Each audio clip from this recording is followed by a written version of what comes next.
J'aime la PlayStation. Oula, non, attends, la PSP, oui. Pourquoi? Parce que ce fut ma première et seule console portable, si j'exclus les smartphones. Et c'est grâce à elle que j'ai réellement commencé Metal Gear Solid avec Peace Walker. Ouais, parce qu'un an plus tôt, j'avais fait MGS4. Et autant quand tu connais la saga, c'est un jeu au scénario exceptionnellement mis en scène, autant quand tu découvres la saga avec cet opus, un ninja cyborg qui combat des robots bipèdes qui meuglent et qui peuvent saigner.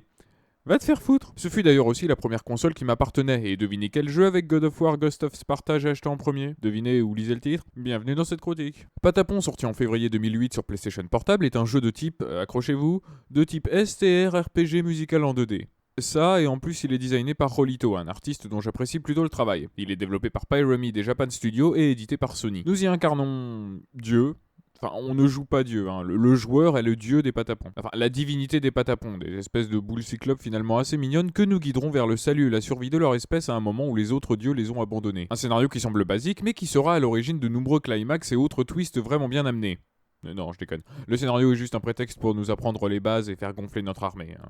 Bon, en même temps, je vois mal comment implémenter une histoire sans que ça n'eusse paru étrange. Alors oui, les bases, parce que le gameplay répond à des mécaniques certes classiques, mais enrobées d'une manière plutôt originale. En fait, de par notre qualité de dieu, nous possédons des tambours, à savoir le pata, le pon, le shaka et le don, qui, une fois combinés d'une certaine manière, mais toujours par quatre, donnent des ordres à nos patapons. Et chacun de ces tambours correspond à une touche parmi carré, rond, triangle et croix. C'est là que l'aspect musical entre en jeu. Durant les niveaux, nous avons droit à des musiques de type tribal avec des percussions très marquées, et les bords de l'écran vont clignoter pour appuyer les temps ou les temps d'appuyer. Quoi? Bon, en gros, si vous voulez ordonner à vos patapons d'avancer, il faudra taper en rythme pata, pata, pata, pon.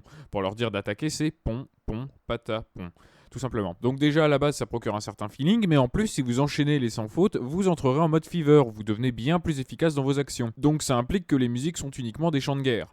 En même temps, je suis pas sûr que la J-pop aurait offert un résultat satisfaisant. Mais les patapons qui répètent vos ordres après que vous les avez donnés et ceux d'un cœur fluet et assez amusant donnent un contraste fort intéressant en plus d'être entraînant et très accrocheur. Même si finalement il y a assez peu de musique, ce qui est un peu dommageable pour un jeu qui se base dessus. Avant d'aborder la suite du gameplay, faisons un détour par l'aspect graphique. Je trouve Patapon tout simplement somptueux. À cheval entre Prince et Princesse et Kirikou, deux œuvres majeures du cinéma d'animation français, l'on se retrouve avec un aspect 2D très stylisé et avec un noir énormément mis en avant pour, à côté, des couleurs criardes et généralement unies. Non seulement c'est un rendu qui ne vieillit pas, mais surtout, tu vois une seule image du jeu, tu peux le citer dans la seconde.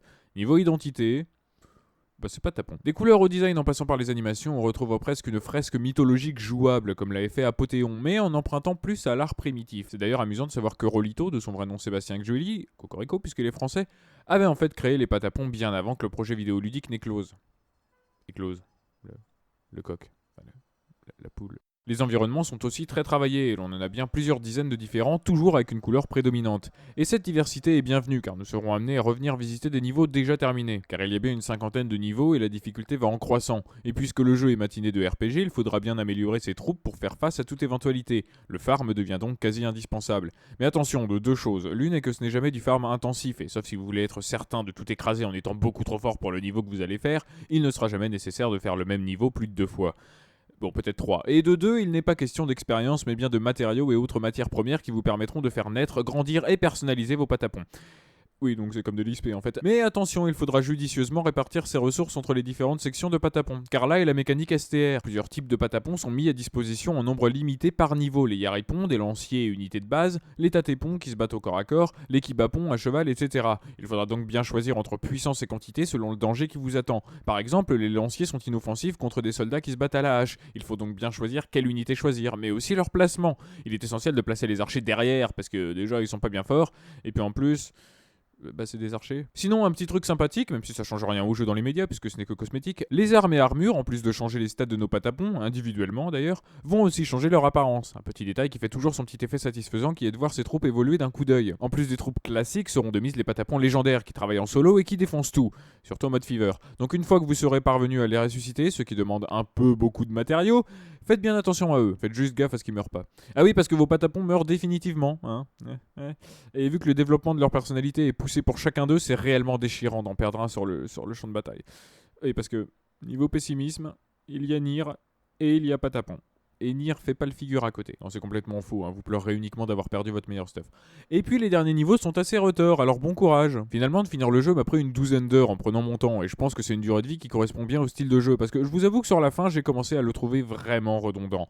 Et ouais, le gameplay ne se renouvelle jamais vraiment, et une fois l'effet de surprise passé, seule la patte artistique nous donne envie d'en voir le bout. Ceci dit, je pense que je n'ai pas consommé Patapon dans les conditions normales. En effet, ayant pété ma PSP, celle-ci m'ayant malheureusement échappé des mains durant un combat de boss dans Peace Walker, échappé à l'autre bout de la pièce, j'ai dû pour les besoins de cette vidéo refaire le jeu sur émulateur, et en quelques jours. Alors que je pense que c'est un format portable qui gagne en fait à être joué par petites doses, un niveau dans le bus, un autre dans son bain. Donc je pense que ce sentiment de répétitivité est plutôt dû au fait que j'ai joué à un jeu portable comme à un jeu de salon. Peut-être. Ou alors il devient vraiment répétitif. Quoi qu'il puisse en être, je ne peux que vous encourager à essayer Patapon. C'est une expérience unique et détonnante dans le paysage, que ce soit pour sa direction artistique, son gameplay et son mélange improbable et pourtant réussi des mécaniques de jeu. Et Patapon s'inspirant beaucoup de la mythologie graphiquement, en plus de faire du joueur un dieu, il est je pense approprié de qualifier ce jeu de culte.